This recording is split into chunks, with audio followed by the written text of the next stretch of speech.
Hej og velkommen til den her video. I dag er vi kommet ud i drivhuset, hvor vi skal prøve at plante den her squash ud i den her skraldespand, som jeg har købt. Den her skraldespand har jeg valgt, fordi den var 40 liter i plast, så jeg tænkte, den kunne holde en masse vand. Jeg har ikke prøvet den her spand før, men jeg vil prøve at se, om det var noget, der gjorde noget godt. Det første vi skal gøre, det er, at vi skal bore et hul her i toppen af skraldespanden, som passer til den her 8 cm netkop, som jeg har til min squashplante her.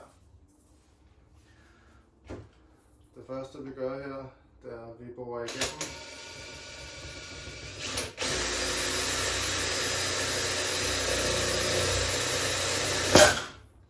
Når det så er, så skruer vi den anden vej. Kører vi modsat, sådan så vi ikke flosser kanten.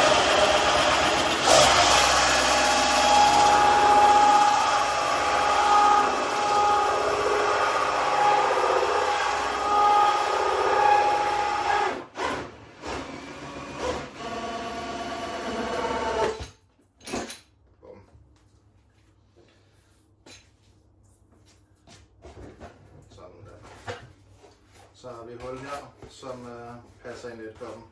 Min tanke var lidt, at man kunne vende den om her, sådan så eventuelt, at squashene, når de kom, at de faktisk kunne ligge nede i barken her.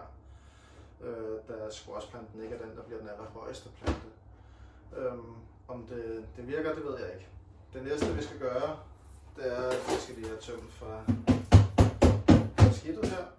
Og så skal vi simpelthen have fyldt spanden her op med vand.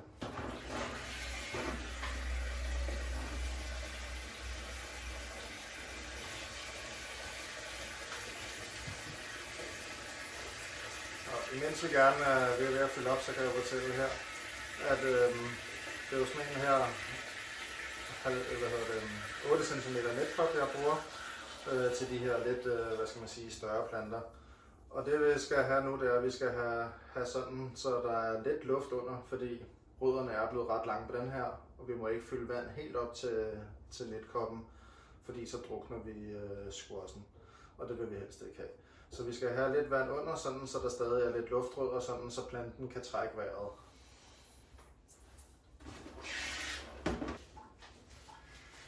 Nå, så nu er vi fyldt op her, sådan, så der er cirka 10 cm fra kanten her og ned. Det næste vi skal, det er, at vi skal have givet vandet her noget pH-. Og til det der har jeg sådan noget flydende pH- vi putter i her. Der skal egentlig ikke særlig meget i igen. Men det kan man justere løbende.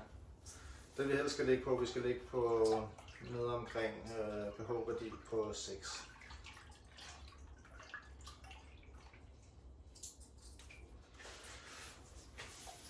Det der er i den her spand, der skulle være 40 liter i. Det første jeg skal have, der skal jeg have det her, der hedder Grow.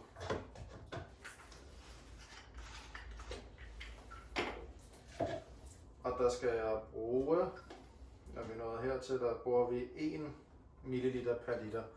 Det vil sige, at vi skal have 40 ml. Sådan der. Og den næste vi skal bruge, det er den, der hedder Bloom. Og den skal vi så have 2 ml per liter. Det vil sige, at vi skal have 80 ml i det her tilfælde.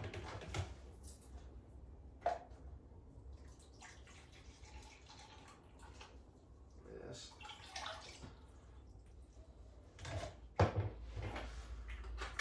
Og så til sidst den sidste, som hedder Micro.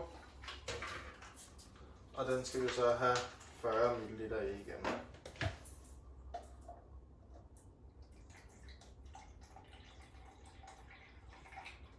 Sådan der.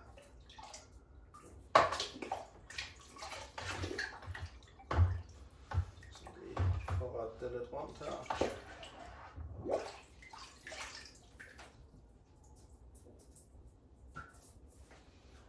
Yes.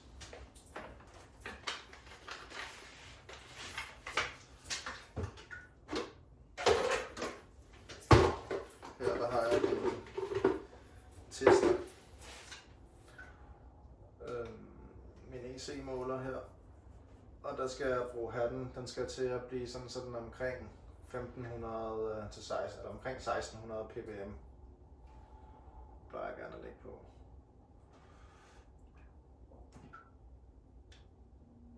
Den her, den ligger på 1100, så den kunne godt bruge lidt mere gødning.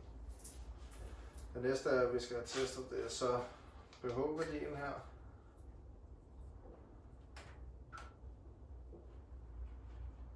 Og den hedder lige nu 6,4. Så det er tæt på at være okay. Den må gerne komme lidt lavere, men den er meget tæt på. Ja. Det vi så er her nu skal vi jo så have squashen ud af den her, hvor jeg har forspiret den i, så vi kan komme ud og få en ordentlig vand.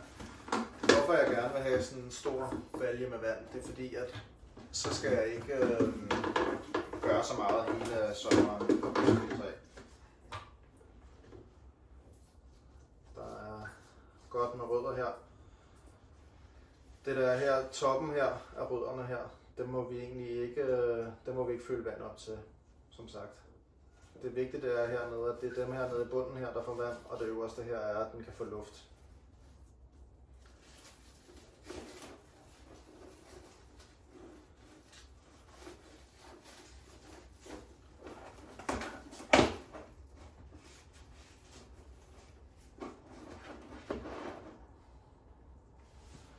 Så. Gerne lige have drejet den lidt.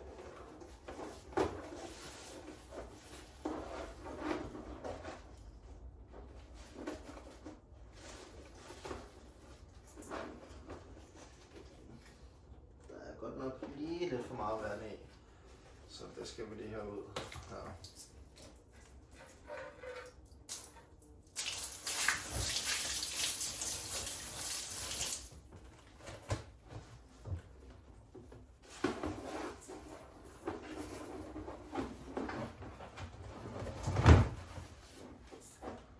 Så, det var alt for den her gang. Håber I fik noget ud af det. Jeg vil blive glad, hvis I likede videoen eller subscribede, så jeg kan se, om der er nogen, der faktisk får noget ud af den her video. Held og lykke med det.